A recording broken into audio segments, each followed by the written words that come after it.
One of the hardest things to do is to forgive someone who wronged you. Imagine having to forgive a partner who cheated on you, a trusted friend who betrayed you, or someone who shared your most intimate secrets. Those are some of the hardest things to forgive, and I know that there's more. Hello, I'm Dr. Joe Laird, and in this video I'll talk about what is forgiveness, the benefits of forgiveness, the effects of unforgiveness, and how to forgive.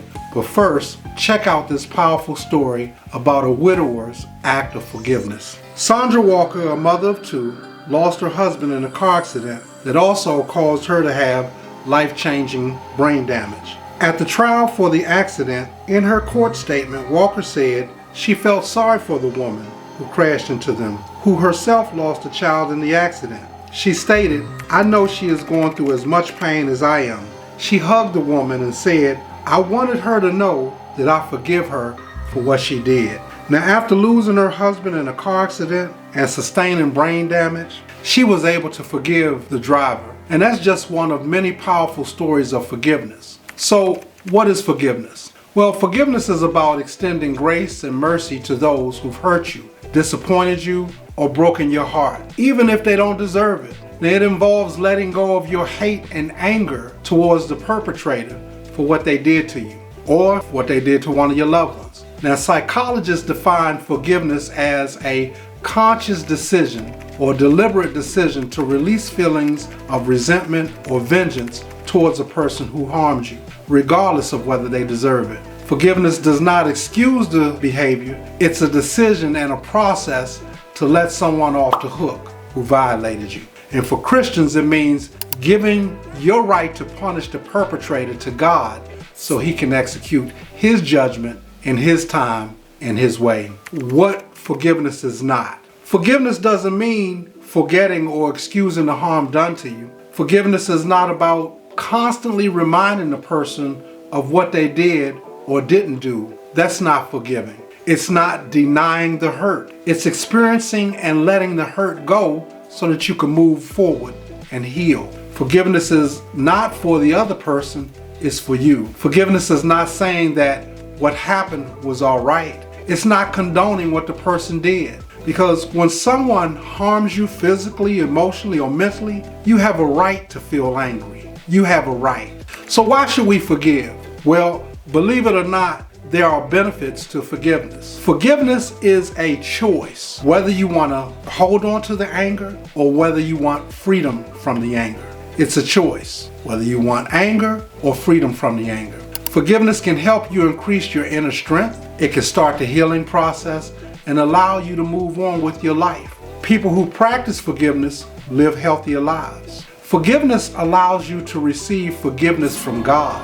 Forgiveness can give you peace and help you function in a God-like spirit or attitude. Now, research studies show that forgiveness decreases depression, anxiety, unhealthy anger, and the symptoms of post-traumatic stress disorder, PTSD. Forgiveness reduces stress and hostility.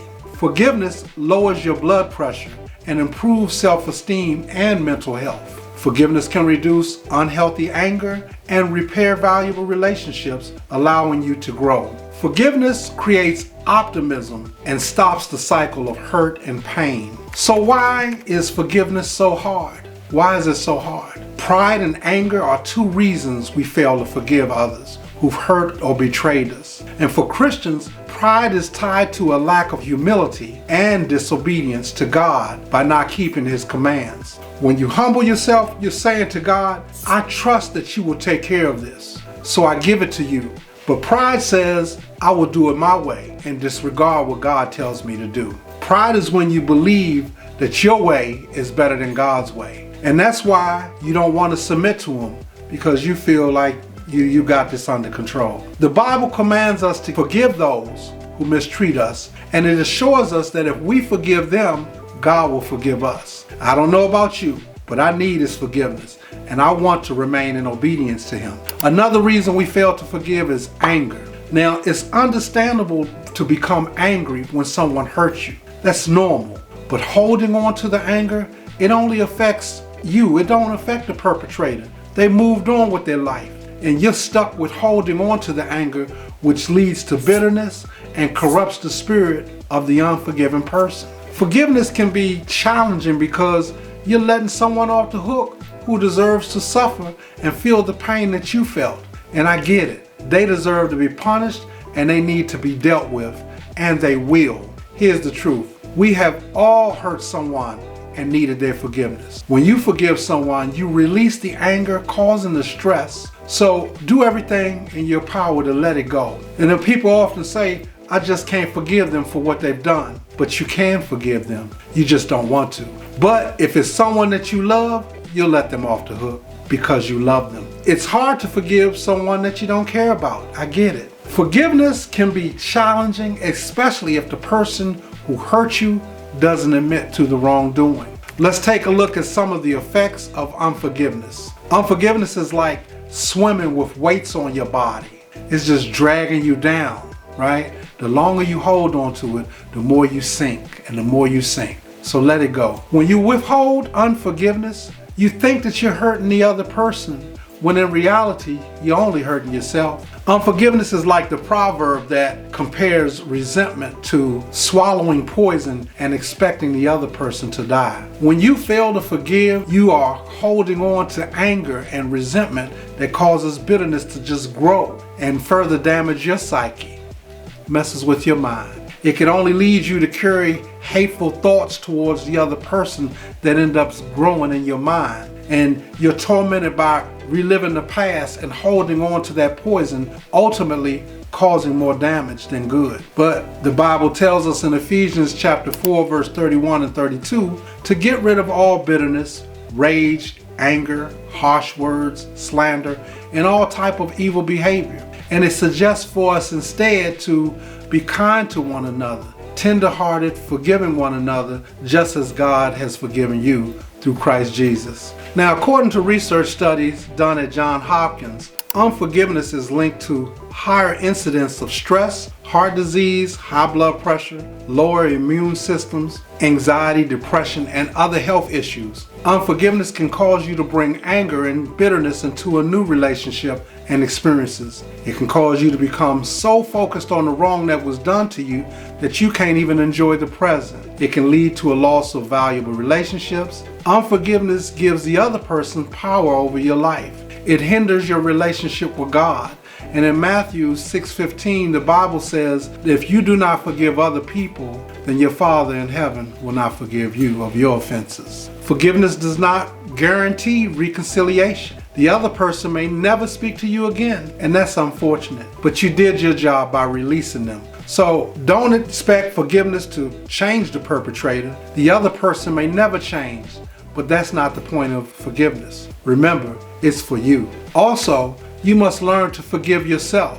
Now, what you've done in the past, that's in the past, so leave it there. Learn from it, let it go, and move forward. Stop looking backwards. You're not going in that direction. We've all made poor choices, and we can't take them choices back. We've made them already. Those poor choices help to make you who you are today. So, on to the big question, how to forgive. Well, forgiveness starts with prayer. Ask God to help you understand what forgiveness is and why it's important to let it go and give it to Him. Forgiveness is an act of obedience. Understand that forgiveness is more for you than the person that hurt you.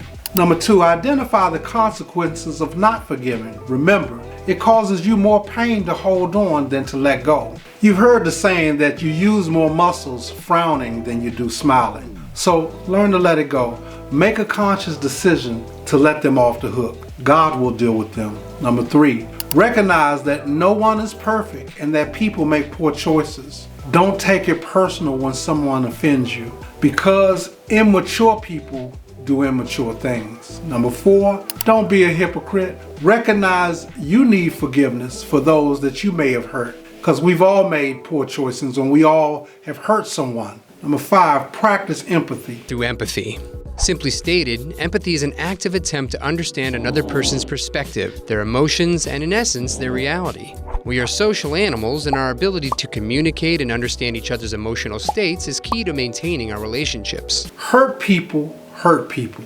Understand that the other person may be dealing with some unresolved issues and a lack of immaturity. And when you forgive someone, you walk in obedience by trusting God. You reap what you sow. So if you want forgiveness, then forgive. If you struggle to forgive someone who has wronged you and need help, contact a counselor or a mental health specialist. You may have better success working with a counselor who can help you work through your feelings on a deeper level and personally support you through the process. Now, over the years, I've done many negative things for which I needed forgiveness. I prayed and asked God to forgive me. I've asked those I've offended to forgive me. I made a lot of poor choices, and I need God's forgiveness.